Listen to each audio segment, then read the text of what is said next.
What's up, Guiding Bolt fans? This is Nick, and today we're going to talk about 5 unique ecosystems that exist in the Underdark. Now, when you hear Underdark, it probably brings to mind massive fungus forests, vast areas of darkness, and settlements of strange creatures such as Drow, Kuatoa, and deep gnomes. But there are many more rare and exotic environments that exist. These little-known locations are referred to as undergroves. Stumbling upon a grove could mean the difference between life or death. For a party low on resources, it could provide the next meal or an opportunity to fill their water skins. However, it could also spell doom, as these locations are no less deadly than the rest of the Underdark. If your party stumbles into a cavernous area littered with large mounds and craters, be sure to watch your step. You're likely traveling through a barnacle field.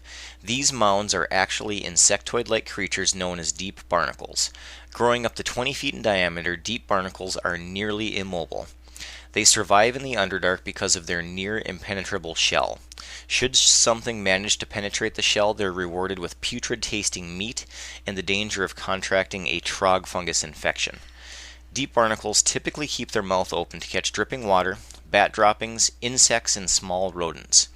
However, they have the ability to sense creatures weighing more than 20 pounds within 400 feet of them. When they sense such a creature, their mouth quietly closes, waiting for the creature to climb over them. When a creature is in place, their mouth immediately opens, and any creature standing there must succeed a dexterity save, DC 20, or fall into the mouth of the deep barnacle. If it's a full-sized barnacle, the victim suffers 1d6 falling damage, and on subsequent rounds suffers 3d6 points of acid damage.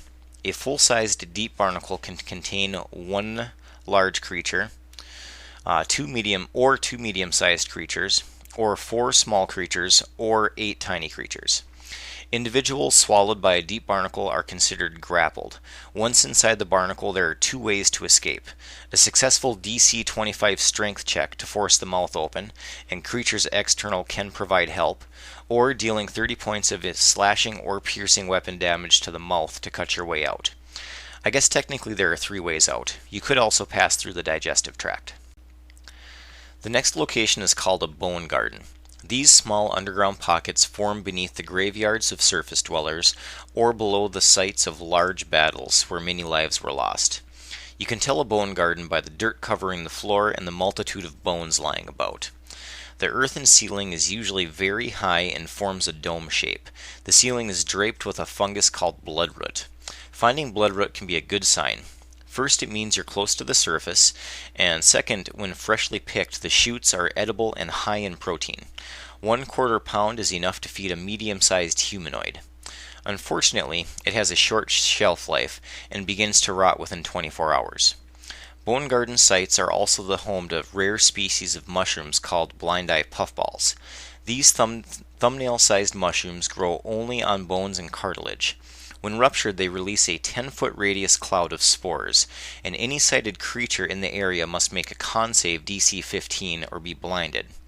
By now you're probably thinking, well, these bone gardens don't sound so bad. I wouldn't mind stumbling into one of them. Well, think again. It's rumored that an extremely rare and extraordinarily dangerous type of slime lurks in the bone gardens. The corpse slime is a chunky gray sludge that smells of death and drains the life energy of those it touches. It's similar to the drain life ability. If the slime connects with a pseudopod attack, it can choose to grapple and stick to the target. If it does, the target makes a con save, DC 14, or suffers a level of exhaustion. Repeat this save for each round the slime is attached. The good news is, unlike other slimes, it can be easily scraped off and is vulnerable to heat, sunlight, or spells that target the undead.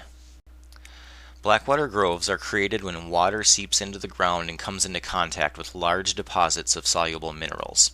Over time, the water slowly dissolves the minerals, creating a large natural cavern. Typically, Blackwater Groves are located below surface waterways such as large rivers, lakes, or seas. The ceiling of a Blackwater Grove is littered with hundreds of tiny stalactites, slowly trickling water like a drippy faucet into the pools below. The constant dripping makes listening and concentrating in the cavern difficult.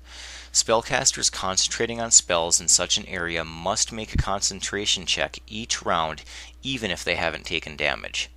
A survival check DC 10 can determine if the source is either freshwater or saltwater, which may help indicate where they are in relation to the surface world.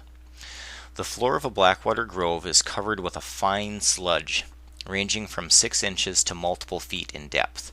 Moving through it is considered difficult terrain, and full movement or a dash action requires a dex check DC 15 or the creature falls prone. Floating patches of dark purple mold float across the surface of the murky water. This mold, or Blackwater algae as it's commonly known, is actually edible and highly sought after. It has a spicy taste similar to hot peppers, and if prepared correctly with a DC 15 survival or nature check, can be used to counteract the effects of exhaustion. While traversing a Blackwater Grove, PCs may be tempted to take their time probing for sinkholes in the pitch black water. However, they'll quickly realize their error as the water around them begins to ripple, and they find themselves wading through blackwater leeches. These parasitic bloodsuckers only dwell in freshwater groves, and each swarm can number in the hundreds. They are slightly smaller than a typical leech and able to slip through protective armor.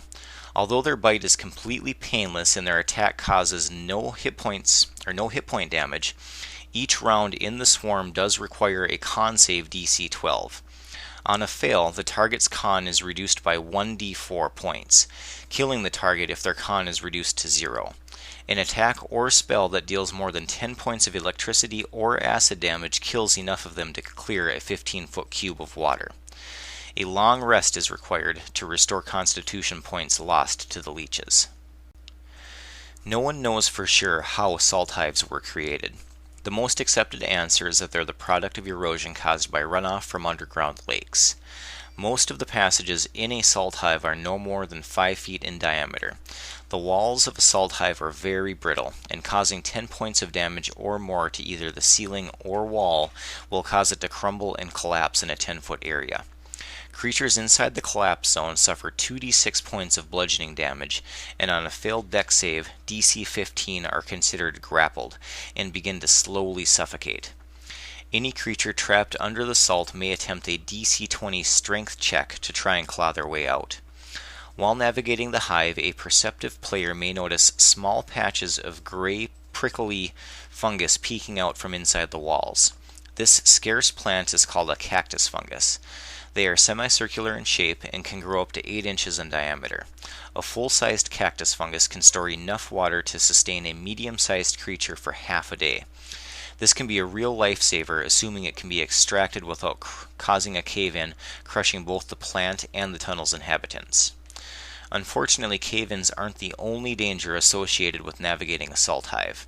For each hour spent in the hive, each character has a cumulative 5% chance of picking up a salt lice infestation. Once infested, the character must make a con save DC 12 each day or contract filth fever. A salt louse infestation can be cured by the lesser restoration spell or a successful medicine check, DC 15. Typically, the Underdark is filled with darkness and bathed in silence. However, there are remote locations where that silence is broken by what sounds like the screams of every soul that ever perished in the Underdark. These locations are known as screaming caves.